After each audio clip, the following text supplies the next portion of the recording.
We did it. We did it. Almost.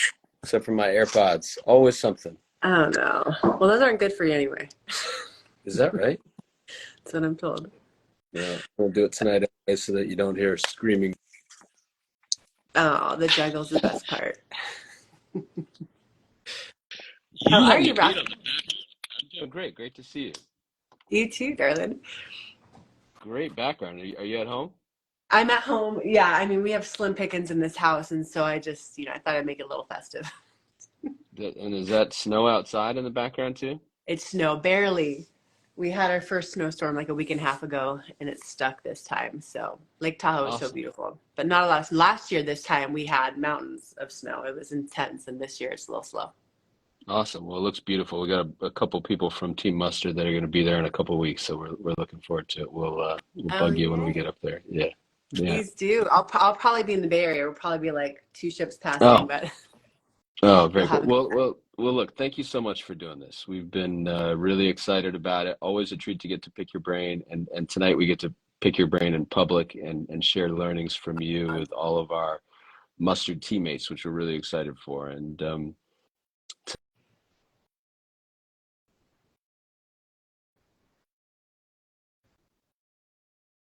I, the I point turn on tonight is, my notifications. I'm trying to figure this stuff as we yeah, go, so I'm hopefully gonna do that.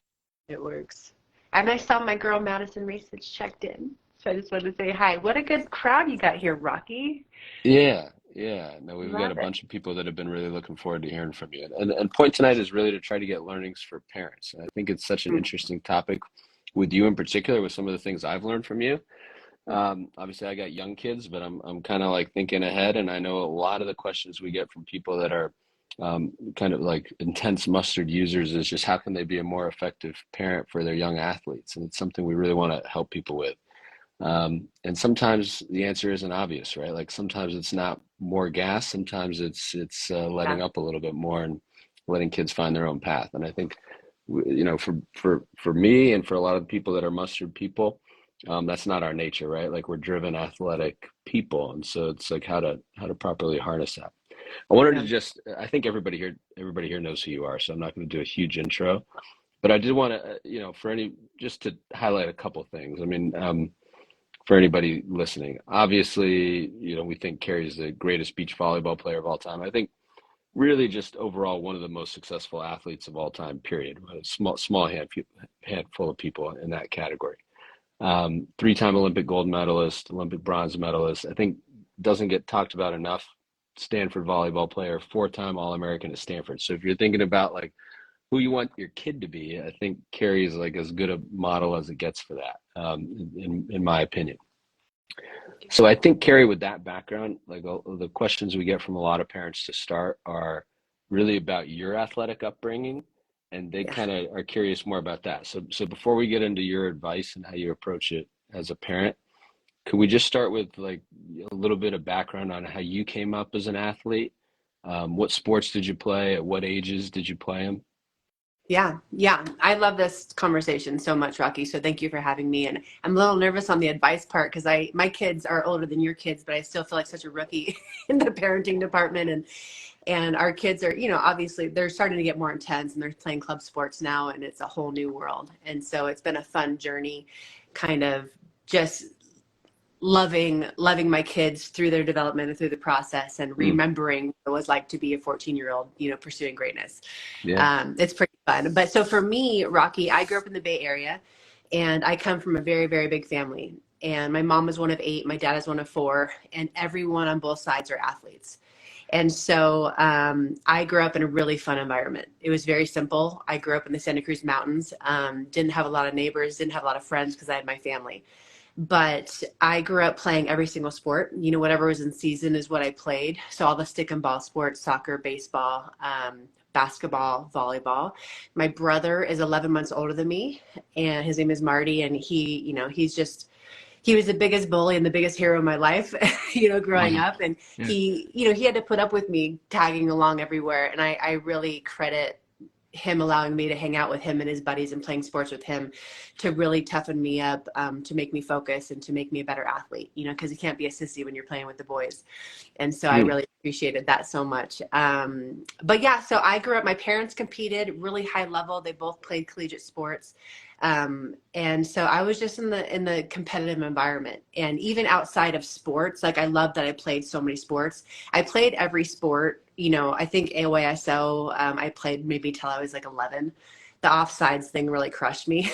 In soccer, I didn't understand. I'm like, why can't I just go? Literally, my brain would not wrap around it. And then I played baseball until I was about 13. I played basketball and volleyball throughout high school. And then when I got to college, I stuck to volleyball. So I really, really appreciative. I know we'll probably get into it, but I'm really grateful that my parents really encouraged me to play two sports in high school. You know, I did not love basketball. It was my second favorite, but it was like very far from volleyball. And I played it because I want to be better at volleyball. I want to be stronger. Wow. Yeah, like physically, I mean, mostly emotionally stronger, because I was always the center. I weighed like 5 pounds. I got my butt kicked every single game. And it just made me tougher. You know, I had to be more resilient, and I had to hold my own a little bit more. And so, and my Nana really loved it. So I kind of did it for her too, which I'm really grateful for. You know, we've heard from every GOAT athlete we've had the honor of talking to, we've heard a similar theme that they played multiple sports later in life than you would expect. Not always all the way through high school, but very frequently through high school. I mean, Drew Brees talked a lot about playing tennis later in life. Clayton Kershaw talked about playing football later in life. So it's been a common theme, but I think you're the first person to say that you intentionally picked a sport in order to train yourself for your main sport. I Yeah. think that's so interesting. I mean, so really through high school, the focus was like, how can you increase your athleticism and your well-rounded athleticism for your main sport? Is that fair? 100%. I mean, truly. And I'm kind of a pleaser. And so pleasing my family was a big part of that. But, you know, and I did get a lot of satisfaction. Like I played at Archbishop Midi in San Jose, Yeah. which now is known as a powerhouse, you know, in volleyball and in basketball. And I really liked my teammates. My coaches challenged me a lot. But I really did. I wanted to be better, and I wanted to be a better athlete. Like even in my later career, especially at the end, I'm like, I just want to be an athlete again. Like I know how to play volleyball. Remember, Kerri, you're an athlete first. So go and be weird, you know, like you don't need to be so structured and so perfect and so mindful of technique all the time. Just go get the job done. Because I kind of boxed myself in when I started to try to be too perfect with things, you know, and I think Yeah. that playing basketball, it just gave me obviously more physical range. And it gave me a level of accountability and awareness with my body that I really needed. And it served me so well in volleyball. So, and also like, I'm a big, very, very big proponent of like having like the power of hunger, being hungry for something, you know. And I think all of us having, you know, survived COVID and everything shut down for so long, I'm like, this is such a beautiful gift to so many athletes, whether you're a pro or in high school, because that hunger that you don't really get anymore because you're doing the same thing 365, 24/7, Yeah. it doesn't exist anymore. And so the hunger that I got from stopping volleyball because I had to commit to a really high level basketball team, that served me well as well. I think the hunger is a super interesting concept because I think for a lot of parents now, it's sort of like your child's going to be hungry about something. How do you direct it at something that you feel is constructive, right? And Mm-hmm. there's a lot of pull towards things that are more indoors, and a lot of parents want their kids doing things that are more outdoors. Do you have anything from your childhood that you think pulled you? Was a family that kind of pulled you towards more competitive pursuits that were athletic and outdoors, and for some of the sports at least? You know, it's just, I think I was just a continuation of my parents and how they were raised. You know, I was not allowed in the house when I was growing up, like ever. My mom is such a clean person, and not that it was abuse, but she was like, get out of here. We don't want to see you guys. You know, I'm one of five. There were four of us in the house, and it's just, she always had the house clean and we were not allowed. And so, but also like my dad played basketball and baseball in college. He played Yeah. AAA for the A's. My mom played soccer and volleyball at Santa Clara and Powder Puff football, you know, and like, it's just, it was my environment, you know? And so I think that was the pull for me. And I loved it so much. Like it was, I can't even, you know how they say, you know, your kids are going to do what you do, not what you say.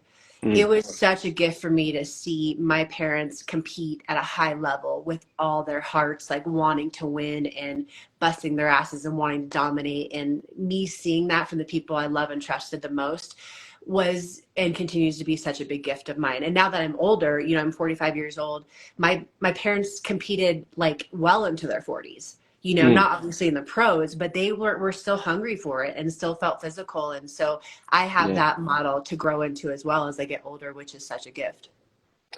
You talked about the concept of athleticism and how you developed that as a young athlete, and basketball as it applied to volleyball. I mean, this is a concept we really harp on for pitchers and even golfers. Those are sports where people can kind of get into these static motions and they just do one thing over and over and they can really lose their athleticism. I know that happened to me as a pitcher, frankly. I bet. And so it's something we harp on for folks.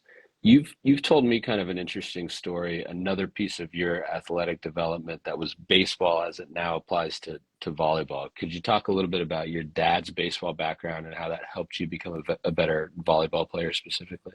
Yeah, well, I mean, first of all, baseball was my first love. Like my first dream was to be the first pitcher in the major leagues, and it's all because of my father. My Wow. father's 6'8". He had a handlebar mustache, pitcher, first baseman, like my favorite athlete of all time. His jump shot was beautiful in basketball. His golf swing is so cool. Mm, So, I wanted to be like my dad. And he was my coach. He coached my brother and I as long as I played. And my brother played in college a bit baseball, and he's a stud. And so it was a time for us to hang out together. But, my dad was still is. He's kind of a hard ass. And excuse my language if there's kids on here, but he's old school. Like if my brother and I were screwing around the outfield, he would, chuck a ball at us, like wake up, and so that was my upbringing. And so it's always kind of like, and don't make excuses and just, don't be a knucklehead, like be here. But later in my career, I think right before I met you for the first time, I was really trying to work on my serve. yeah. And I just kind of had a sissy serve and I was sick of it. And I was like, I have control, but I want some power and some control. And I was like, let me see if I can kind of revisit my pitching days and if I can use my baseball arm throw position as a serve. And so I got out here in Tahoe and I just set up the targets because I'm so accurate when I throw, right? Or I used to be, not Yeah. anymore. But I'm so accurate. It's just a natural movement. I use my whole body. And then when I serve, I'm a little more static and I'm a little more, straight on. And I'm losing a lot of power. And so the invitation to myself was get weird, like visit your youth and act like you're pitching the ball when you're serving. And immediately there was more power, there's more control, more precision, and those are powerful things when you're trying to be the best in the world. So that was pretty fun. So Yeah. the range that I developed, the range that I developed playing these sports, it serves me to this day. And even now as a parent, it's like, I want to be able to go play catch with my kids, and I want to be able to catch a ball with my kids and I want to, do layups and these things. And I can do that because I'm not afraid because I have that foundation, even though it was, Absolutely. 30 years ago, but I have that. It's so interesting. Tom House, who a lot of our listeners would be super familiar with, we think most successful coach of all time. Tom Brady's quarterback coach, Nolan Ryan's pitching coach. For anybody new listening, He's a uh, hero. He's incredible. he's a well-earned legend. I like to say. Yeah. He always talks about part of the reason for people to play a lot of sports when they're young is because then when they are older but still competitive. So for like Tom Brady in his 40s, starts being able to draw on prior athletic experience, and as Mm. one skill deteriorates, he's able to bring in basically a new one and surprise competitors that way. So it's exactly what you did without ever having talked to Tom about it. It's the Oh, exact same concept. funny. Yeah, I know. yeah, Well, when you're backed against the wall, it's like you get creative, and it's so fun to have a big toolkit, to use. And my childhood playing multiple sports helped me develop a pretty sound toolkit. And then the older I got, and even if my physical capacities got less, like up here and in here, I'm like infinitely better than I was when I was even at my most physical. And so to have the awareness of, let me go to my toolkit, let me remember what I have, and let me, be a beginner again. Like that's so yeah. fun. Growing is the best part. Super interesting. Well, maybe just a last kind of question or two on your development, then we'll shift to being a parent. I still think it's super interesting. You were playing multiple sports through high school. Later on in high school, you had to have a pretty good sense that volleyball was going to be a serious thing for you. Yeah. Is that right? I mean, at 100%. what age did you know you really had something serious in volleyball? You know, I think a blessing and a curse in my life is that I'm so oblivious. Like, I'm just doing my thing. In high school, I was just everyone. My mom thought I was such a dingbat. She's like, "Come down from the clouds," and so I was just doing it. I didn't really have very much forward thinking. But at some point, when I was at MIDI, my parents took my brother and I to go walk around the Stanford campus. And I went to a volleyball game, and I was a ball girl, and like the seeds that were planted on that day, it like clicked something in my brain, and I loved, like, I started playing club volleyball when I was 10. Obviously it was pretty minor, and then it just escalated pretty quickly, and I was on amazing teams. So I think I started like having forward looking conversations with myself, probably freshman year in high school. And then sophomore year, I'm getting some attention. We're winning. We won state title, and I was on amazing teams and learning a lot. And I was so addicted to playing volleyball. Like, I loved it with all my heart. And basketball, I wasn't great at basketball. I was a hustler. I was very fast. I had good hands. I was always the first one down the court, cherry picking, like getting easy basket. But I didn't feel competent enough to like fall in love with it, and I wasn't so in love with it where I'd work on it all day long like I did in volleyball. Like my Hmm. idea in high school, even my senior year, my idea of a great Saturday night was like peppering with my best friend in the backyard. Like, I was such Yeah. a nerd for my game, and totally unashamed of it. Like, I just loved it so much. But I had aspirations. I think they just kept mounting every year in high school. I'm like, okay, I want to go further. And Stanford is where I'm setting my targets. And thank goodness I got in.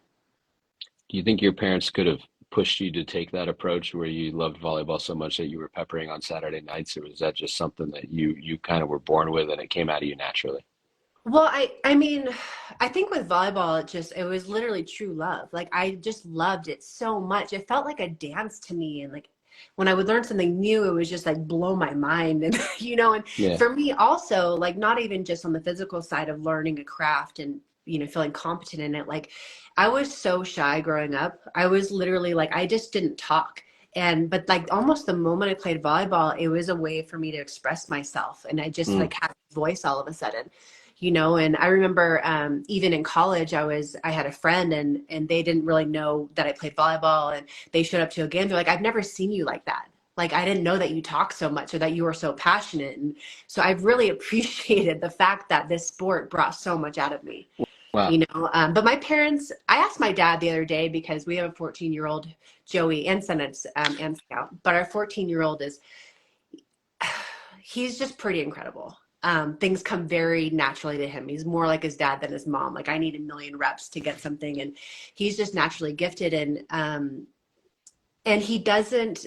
And when he's practicing, he's all in. He'll bust his butt, but he doesn't do a lot on his own. And he doesn't want to train, yet. Sometimes he does, but and so I asked my dad. I was like, Dad, when did I start to like do extra? I'm Yeah. like, was I born like that? Because in my mind now, 30 years later, I was born like that. And he's like, no, are you kidding me? He's like, you were a kid being a kid. You played all the sports, and you took them seriously, but no, you weren't like training in the backyard. Mm. Volleyball was different. And then, so I asked him, and he said probably like junior year in high school is when he started to do extra work, as far as Wow. like structured extra work, outside of club, outside of my school sports, and outside of peppering, with my best friend in the backyard. We have a lot more questions, but I just think it's really important to almost summarize a couple of the highlights so far, because I think what you've described as your athletic upbringing is so far away from what parents are pressured to do with their kids today. It's important to highlight. We're talking about one of the greatest athletes of all time, easily, played multiple sports all the way through high school, and didn't start doing extra work in her main sport until junior year of high school. I said my kids are young. My son is 4, and I'm getting pressure and advertisements to start trying out for like travel baseball teams. He doesn't even know if he was right-handed or left-handed, right? Like Yeah. I think the pressure on parents these days has gotten to the point of total absurdity. So I think really useful to root ourselves in things that we know from prior experience, can lead to the greatest amount of success. So now, you mentioned your husband also, incredibly elite athletic experience. Your Yes. kids are now at athletic age. Yeah. Probably some natural, even if it's not from you guys, some natural pressure on your kids to take part in sports and to be competitive. Yeah. What's been your guys' kind of general approach with sports for your kids? It's kind of like the same question you asked me, why did you gravitate towards sports? And it's just it's been their environment, it's their whole lives. And so I think it's by default, it's by nature, it's by nurture. But, Yeah. I feel like if it were forced or if it wasn't in their nature, they wouldn't be doing it, because my husband and I don't believe in pushing our kids to doing something they didn't want to do. We don't want to waste the coach's time. We don't want to waste, their teammates' time if my kid doesn't want to be there. So I mean, when they're in season, they love it with all their hearts, whether it's flag football or soccer or basketball or baseball. And my daughter is now playing volleyball, and our boys will start soon. Awesome. They love it, and it's so crazy. They have such a short-term memory that whatever season they're in, it's like they forget and they never want to play the other sports again until we say, no, remember you love this about 3 months ago, like we're going to revisit this, and it's going to make you better. So for us, for our kids, you have to be an advocate for your child, and you have to teach them and guide them. That's our jobs, and so for me, when I think of my children, I just want to think of long-term big picture. Yeah. My boys both gravitate toward basketball. Like, very clearly it's their number one. And Good. yet we have conversations of, babes, even though you're not as comfortable in soccer, get out there. That footwork is going to make you a ninja. Like, you can do soccer, you can do anything. Joey, I know baseball, we have to drive an hour, 4 times a week to practice, hour back. I know you don't like it. It's going to make you a killer. These are the conversations that we have, and you love it. Like, the discomfort of the commute, or, I'm tired today. Like, let's think about big picture and why you love it and what you want to get out of it. And they always come up to, yeah, you're right. Like, we'll do it, mom and dad. This is such a useful thing for people to hear, though. I'm not even sure if you realize the extent of it, but what you're saying is that you push your kids to do you're taking the opposite tact to most parents. I think most parents are feeling a Of lot of pressure to specialization. push. Yeah, Yeah. parents are pushing kids to do one sport, do extra work on it as young as Yeah. possible, and just do that one thing. And you're saying, even though the goal might be the best basketball player possible, we want you to be the best basketball player when you're a grown up, not when you're 14. No. We don't care about being the best 14-year-old basketball player in the country, right? So Yeah. we're going to make you a ninja by focusing on soccer, by focusing on baseball. You're pushing them to play other sports when they don't want to, but not to play their main sport. Yeah, we're encouraging that. And if they hated it, Rocky, I just need to say it, because if they hated it, like, Yeah, we just wouldn't. It's not worth our time or the aggravation. We would then encourage them to do music or do something else they pursue, ideally in the team format. Like, that has served, being in the team environment has served my husband and I so well, that we want our children, whether it's debate team, who cares? We just want them in that environment. And mostly we yeah, just want, like, all the seeds that my parents planted in me growing up, they fostered something in me. And so my husband is so good. He's exceptional at getting my kids out of the house and making them go and do stuff that they don't want to do in the moment, but they love it once they're there. Whether it's hiking, whether it's learning to fish, whether it's going, to the gym, like, whatever it is, like, it's really important to plant a lot of seeds. Because you never know what's going to sprout. Like, maybe Joey's going to, and Sundance, they're going to hate soccer and baseball. And then they'll be like, wait, dad showed me that, or mom showed me that one day, let's go try that again.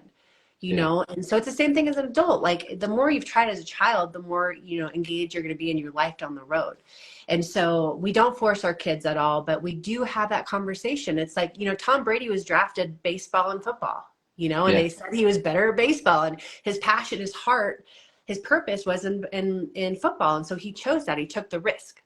And for me, we kind of already talked about all of it, but it's like the hunger that you get when you take a break, the range you develop as an athlete with your physical skills, mental skills, emotional skills, how you learn how to problem solve in different ways and be resilient in different ways. And your body is less broken down. Overuse injuries are less. All of these Right. things support playing multiple sports. And then you go to so many of the amazing pros, like you already mentioned, who all played multiple sports growing up. You go to all the coaches. What do the coaches pick? Do they pick the super specialized athlete, or, like baseball player, or do they pick the amazing athlete?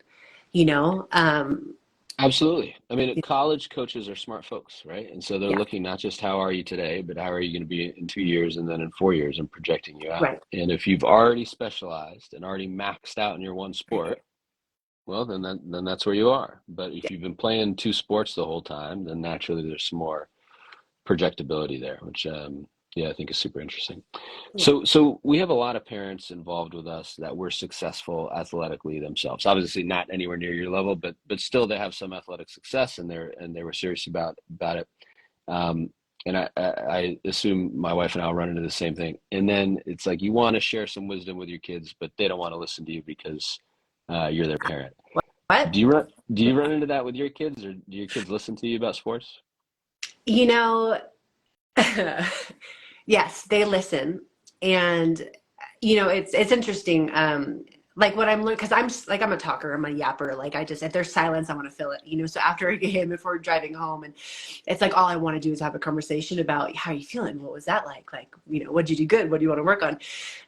But like I've trained myself to have some discipline and to wait for them to start that conversation, because I want them to be receptive to me, if I have something to say of value to give to them.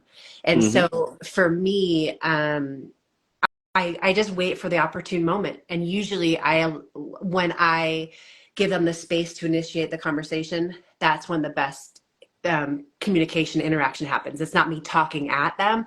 It's us having a conversation, Yeah. and that's kind of what I want to set it up for success, and it's like I'm a sensitive human, like if someone had constructive criticism for my game, like I had to be in the right frame of mind generally, Mm. after a match. And so I just want to give them that space because they'll hear it more.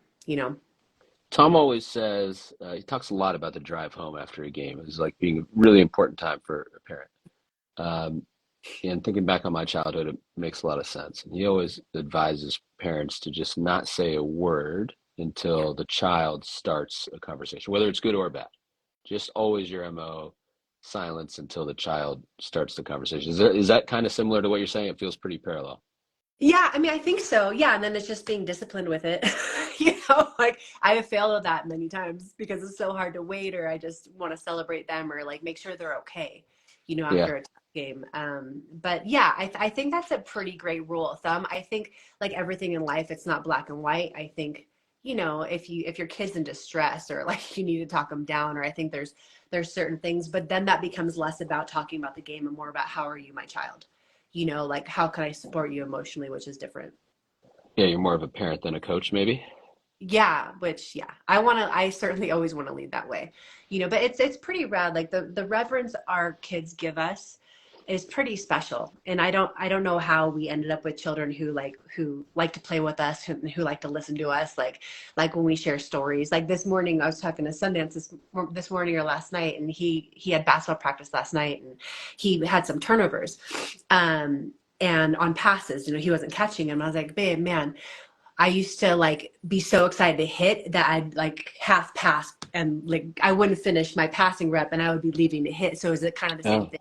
And he's like, yeah, mom, exactly. I was like, so my self-talk was whatever I'm doing, be all there, finish that, and then go on to the next because I have plenty of time. mm, But be quick, but don't hurry, like type of thing. And so yeah. we had that conversation last night, and it's like light went off, and it's so nice to have parallels. My bet from listening to you a few times is that your kids listen to you because you're the fun parents. You've made this like joyful athletic experience for them. So it's not a pressure-filled environment where they're worried about your judgment and expectation. It's a joyful thing you're doing together, which I think is a great goal for all of us to kind of seek out. You hit on one thing with how to deal with losses or how to deal with learning opportunities, let's call them in sports, call them learning opportunities rather than failures. But I think that that's a really important thing for people to hear from you from us, how to advise their kids. Because if we're going to say that a kid is not going to play one sport year round, then Hmm. necessarily they have to be okay with some kids sprinting ahead in that one sport in the short term. And you Yeah. got to be okay with dealing with some of those losses in the short term. So, how do you talk to your kids about losses and some of those learning opportunities? First of all, just losing is part of the game. You don't have to like it, but respect it because it's there to make you better. Yeah. Um, and it's so interesting. Like later in my career, just in my career, the fear of failure, of not holding up my end of the bargain, drove me to be really great. It made me Mm. excellent, and it made me work my butt off. And I was one of the best. I was the best in the world because of that. At some Yeah. point when I was older, that way of looking at myself really started to shrink me and minimize me. And I realized, all of our mechanisms run out at some point. You have to learn and grow and kind of lean on new things. But I realize now that I'm a parent, especially, it's like I made this shift. And I think it was because I was a parent at the time, where my potential and where I was clearly lacking, instead of making me feel weak and less, it started to excite me and be like, oh my God, like I'm terrible at this. My eyesight is bad. Like my footwork is bad, but I can train that. That's a victory, because what I know about myself is if I train something, I'm going to get better at it. And so when we talk to our kids about a skill that they're not great at or don't feel comfortable with, or a huge loss, in their minds, it's a huge loss. It's like, this is going to make you so good. Those losses, like, they shine a light on where you need to work. What a gift, and it makes you hungrier, but you have to choose that.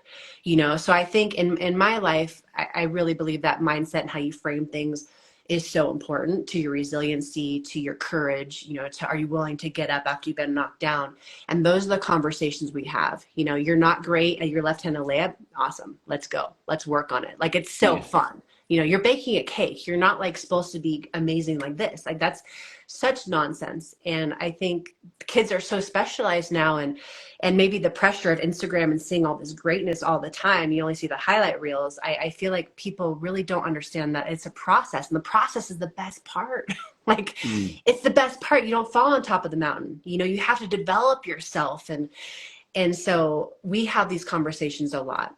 And I want to credit my experience for sure, but like every injury I ever had, Rocky, like I had 6 shoulder surgeries. I fractured my back in high school. I was told plenty of times I'd never play again. And after everything, during childbirth with my mother, like, she would look at me and be like, babe, this is going to make you so good. Like, you're going to get something new out of this. Like, my right shoulder, I couldn't play in college. I tipped and I used my left hand to do everything. And it's like, I have a developed left side because of these injuries, and so those are the conversations and the encouragement that we give our children. It's so fun, and it's not easy, but if you make that like your default, like, what's the opportunity here? Then it becomes exciting, and it's not a weight that you carry. It's like, oh, okay, this is here to serve me, even though it sucks, even though I feel ashamed, even though we just lost a huge game. Okay, this is part of it. What I think is really fascinating is the way you're framing all of your perspective in terms of your children's athletic experience is with the end goal in mind of who you want them to become, right? You want them to be process oriented. You want them to learn to compete. You want them to learn to deal with failures as learning opportunities, be process oriented. Those are all life things. Like, those aren't about sports. Those are about how they become good people. Yeah. Parents need to do the same thing, right? Like, we need to make sure that we're not getting losing the forest for the trees. You want your kid to be the best 14-year-old baseball player in the country. Well, we've kind of missed the whole point about sports. The whole point about sports is to create a good person. So we gotta start with the end goal in mind. So we want a kid to think about being the best athlete they can be as an adult. Parents got to have the right goal for the kids, and make sure they're getting the life lessons out of sports. That's the reason we're all doing this, I think. Yeah, well, totally. Well, and also, Rocky, it's like, they're kids. Like, they're babies, and sports are meant to be playful. Like, you could be like, your game face could be dead serious, like, I'm gonna kick your butt, but it could also be playful, and it's meant to be playful. And my fear with all the specialization and the focus on the end result, whether it's the stat line or the college scholarship or whatever it is so limiting, and it creates this mountain of pressure that does not need to be there. I'm at my best when I play free, when I just let it rip and I focus on competing. Like, I had a sports psychology session, and I was talking to him. I was like, doc, in these big moments, I feel this way. And, when it's match point, I feel this way. And he's like, hold on, Kerri. He's like, how you frame things is so important. He's like, you're stressing me out. And this match was a week ago in Europe, and we're in America. He's like, instead of thinking about a big moment or a big game, and this is for parents too, it's like, why don't you just focus on, I'm here to compete? And so as an athlete, looking at myself and the moments through that lens, I'm a world-class competitor. Like, who cares about the end result? I can compete. I love competing, and I'll give it my all. And as parents, if you can look at your kids as competitors, not the one vying for a scholarship, not the one trying to be the best in 14U, but you're developing them as competitors, you have to model the fact that it's going to get hard, and that's okay. You're going to I have love it. You're going to have bad days, and that's okay. It's just part of it. I think any parent can see the value in developing a competitor, right? Like that's what we're all doing at work every day. I mean, I think any parent can get that. So I think that's a really important theme to take from tonight, in addition to the multiple sports, not worrying about extra work early, avoiding specialization. I think just like thinking about developing proper competitors and good adults, really good theme from you. And I have another, competition. Oh, yeah, sorry. Can I say one more thing? please. I think competition is not me versus you. Like I think we need to revisit what competition means. And the original definition of competition is we're going to strive together toward a common goal. Mm, Obviously and which is huge. Like to me, that means like the greatness in you, my competitor, is going to bring out the greatness in me. That's the yeah. opportunity, and that's the goal. That's the victory if you can show up and compete with all your hearts. And so I think it's just really important that my competition, I mean, people ask me my whole career, who's your biggest competition? Would give me their names. And I'm like, you're looking at her, like, period. Always. It's always myself, and I want to encourage my kids. I just want to empower my kids to know that they are capable. If they have a calling in their heart, it's there for a reason. And if you have a calling, to me, I've read this in so many amazing books, it means that you're equipped to handle it. Mm, And you have to believe that, but you have to develop yourself, and like every time you have the courage to put yourself in the arena, it's a repetition. That's all it is. It's not the end all be all ever. Even if you're, playing for an Olympic medal, it's not the end all be all. Ultimately, we're on this marathon of life, and this is going to serve you down the road. So your job yeah. is to show up, do your best, and compete. Again, I think so many learnings in there, even for me and for anybody doing anything in business. I mean, we talk about at Mustard, what we're really trying to do is help athletes play their sport longer, right? And Yeah, particularly kids. We want to give kids the opportunity to play their sport longer. So if we're thinking about who we're competing against, well, anybody who's in the same space as us, we want them to be successful too, because we're mission oriented. We want the mission right. to be successful. And so iron sharpens iron a little bit, right? Makes better 100%. competitors and helps us all get to the mission. Yeah. We got a user question that I wanted to end on, if it's okay. I think I might know the answer, but I just think it'll be a nice way to wrap a bunch of topics together here. So somebody submitted the question: who was your favorite coach of all time for you, and why? Are you thinking my father? That's what I was thinking. Yeah, but you should give the honest answer. Well, my favorite leaders in my life have been my parents because they've modeled it. And I Mm, think leadership is very comparable to coaching.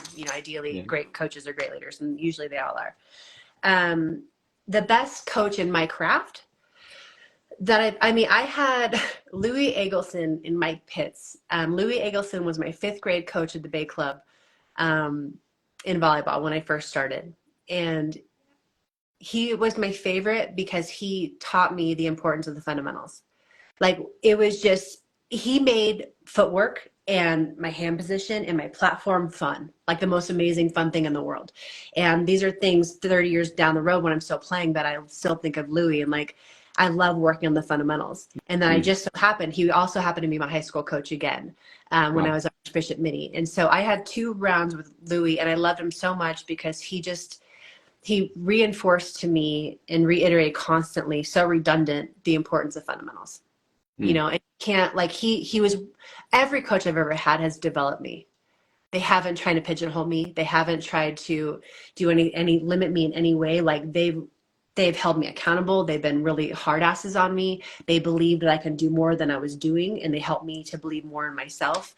But they kind of, those are my favorite coaches, right? Who just see untapped potential in me and they get excited about it. And they don't ride me and like, break me down. But like, Kerri, have you ever thought of this? Like, try to hit that 3-foot line in the angle. Wait, is that capable? They're like, try it. And I would try it. I'm like, oh, all right, there's more range than I thought I had. And every single coach I've ever had has encouraged me to try hard things. And they've encouraged me to fail in training, yeah. which is like such a big gift. Like so many, my kids get, afraid of screwing up in practice. I'm like, literally, that's what practice is for. As long as you're paying attention and trying really hard, not being careless, you're encouraged to fail. Like you're encouraged to obviously have great quality reps, but push your boundaries, push those edges, because that's the only way you improve. So my favorite coaches have done that for me. That's such great advice for parents here, obviously also for coaches. I also think just the way you started the answer is really important to make sure parents heard is that your parents were your favorite leaders, but not your favorite coaches. So for parents, I think that's like a great goal to have in mind. How can we be the best leaders possible for our children? To go back to some other topics that you hit, how can we create environments where they're going to have joyful athletic experiences, where they get a variety of experience with the goal of becoming the best adults possible, adults that know how to compete towards a common goal. Mm. Anything else you'd say to kind of tie these things together? I mean, there's so much. I feel like I could talk to you forever. You I know, We can do it again. right. Yeah, this Well, is I'm on the amazing. team. I'm on Team Mustard, and I'm so proud to be. So I can't wait. But I felt compelled to say, my friend Mike Irwin, he wrote a book, and it's called Yeah. Lead Yourself First, and it's a great book. I think everyone should read it. But if you just pay attention to that title, that's all you need to know. Like as a Mm. parent, if you want your children to eat well, sleep well, focus on the good, not complain, like lead yourself first. And then you don't even need to say the words. You're embodying what you hope your children become.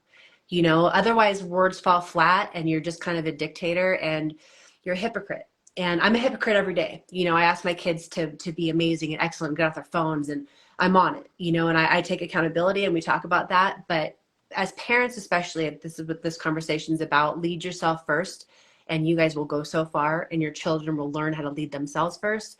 And that means, to me, they will be able to handle whatever's in front of them because they'll know who they are. And they will also be able to positively influence whatever environment they're in, because they can handle themselves. And if you have a high vibration, if you're focused on the good, if you're the one setting the tone in any group, you're a leader, and it's beautiful. And as parents, we set the tone for our children. So if we're barking at them, if we're negative, if we're complaining about the rest, if we're complaining about what they're not doing, like what kind of tone is that? It's a great responsibility that we have as parents to young athletes. And I think we need to, take ownership of it. It's what a beautiful gift. Kerri, I think this has been just amazing, super helpful. I mean, honestly, dead serious. I think I'm a better parent just from having had this conversation with you. And speaking of, I know my son is waiting for me to go downstairs and beat him in wrestling, so Go I'm get gonna them. let you get to you. Oh yeah, he's dead meat. He's 4, so I like my chances. You got So it. yeah, but in seriousness, we're so honored to have you on Team Mustard. We really appreciate you doing this with us and just joining us generally. Obviously, we're going to have volleyball conversations in the future, and we look forward to that. But this is the juice. Like this is what this is really all about: helping parents help their kids become the best people possible, stay in sports longer, play a variety of sports. The fact that you're doing this with us means the world. Thank you. No, well, same. Rocky, thank you so much. And Merry Christmas and Happy Merry Holidays. Christmas. Thanks for Happy having me. holidays. We'll see you soon. Thanks, Yeah. everybody. Thanks for Bye, listening guys. in.